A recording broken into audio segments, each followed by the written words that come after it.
Ano ang gagawin mo, kung isang araw ay bigla kang magising at ikaw na lang ang nag-iisang tao sa mundo? Ito ang istorya ng isang time traveler na nagmula raw sa hinaharap o future. At ang kanyang patunay sa kanyang istorya ay mga videos na di umano ay kuha mula sa taong 2027, na kung saan ay siya na lamang raw ang natitirang tao sa mundo. Tulad na lamang ng video na ito na kuha umano sa bansang Espanya na makikitang walang katao-tao at mga dumadaang sasakyan sa kalsada at mistulang naging ghost town ang buong lugar. Ano kaya ang katotohanan sa likod ng misteryong ito? Okay, Google, ¿qué fecha es hoy?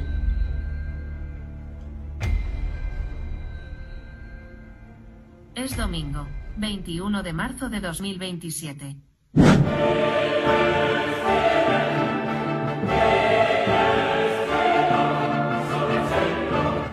Noong nakaraang taon ay in-upload ng time traveler na ito sa TikTok ang mga video clips na ipinapakita ang syudad ng Espanya.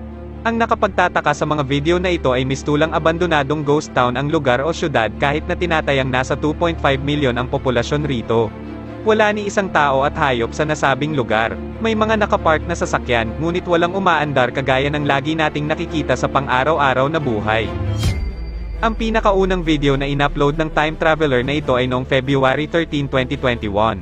Ayon sa kanya, ay nagising na lamang siya sa isang ospital at hindi niya alam kung ano ang nangyari at ang petsa ay February 2027 at mag-isa lamang siya sa syudad. Mapapanood rin sa kanyang TikTok account ang pagpunta niya sa mga iba't ibang lugar na dapat ay punong-puno ng mga tao.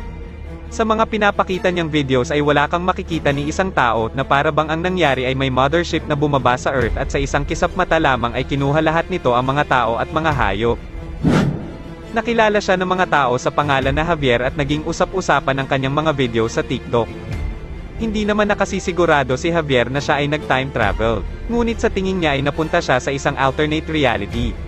Ang alternate reality o alternate universe, parallel dimension at parallel reality ay isang teorya na may iba't ibang reality o plane of existence na katulad ng reality kung nasaan tayo ngayon. Maihahalin tulad natin ito sa isang salamin kung saan makikita mo ang iyong reflection, subalit imbis na reflection mo lang ang nasa alternate reality, mayroon itong sariling galaw at mayroon itong sariling existence. Ang isang pinakamagandang halimbawa dito ay ang isang eksena sa Dragon Ball na kung saan naging dalawa ang Grand Zeno dahil isinama ni Son Goku sa kanilang reality ang isang Grand Zeno mula sa ibang universe o mula sa ibang reality. Upang masubukan ni Javier ang hinala niya na siya ay nasa alternate reality, nag-iwan siya ng mga lalagyan ng susi o keyring sa iba't ibang parte ng syudad. At mayroon namang mga TikTok users ang nag-upload ng mga videos na di umano'y nakuha nila ang mga iniwan ni Javier.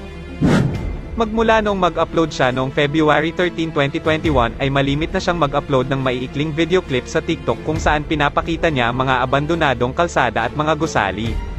At sinusunod niya pa ang request ng kanyang mga viewers na ipakitang abandonado ang mga lugar na binabanggit nila. Kung kaya't marami ang naniniwala na si Javier ay talagang nag-time travel o nasa ibang alternate reality.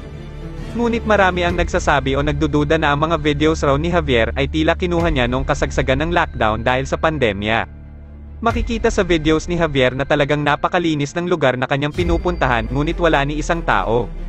Sinasabi rin ng iba na maaaring si Javier ay isang security guard na nagtatrabaho sa iba't ibang establisimento at kinukuhanan niya ng mga videos ang mga lugar sa tuwing wala pang katao-tao at maaaring may access raw si Javier sa iba't ibang lugar sa syudad. May mga nagsasabi rin na ang mga videos raw ni Javier ay maaaring inedit niya lamang at tinanggal ang mga tao. Ayon kay Javier ang mga nakikita niya ay mula pa sa taong 2021 subalit siya ay nasa taong 2027.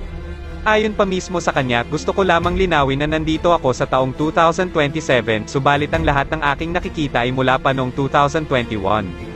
Sa tingin ko ay nagising ako sa taong 2027 bilang isang parallel reality at naaalala ko lang ang pangalan ko. Sa ngayon ay wala pang patunay na totoo nga ang mga sinasabi ni Javier at wala pa ring nakapagpatunay na ito ay isa lamang gimmick o kasinungalingan. Mukhang kailangan pa nating maghintay ng 5 pang taon upang malaman natin ang katotohanan sa mga kwento ni Javier na tinatawag rin bilang The Lone Survivor. Ano ang masasabi mo, kaibigan? Naniniwala ka ba sa istorya ni Javier? Maaaring mag-iwan ka na lang ng iyong komento sa ibaba para sa magandang usapan. Marami pa tayong tatalakayin na kakaibang mga video sa susunod. Patikim pa lamang ang mga ito kaya't huwag mong kalimutan mag-subscribe sa ating YouTube channel upang updated ka sa mga susunod pang mga videos. Huwag mo rin kalimutan mag-follow sa page na Extraordinaryo at pakishare na rin ang mga videos.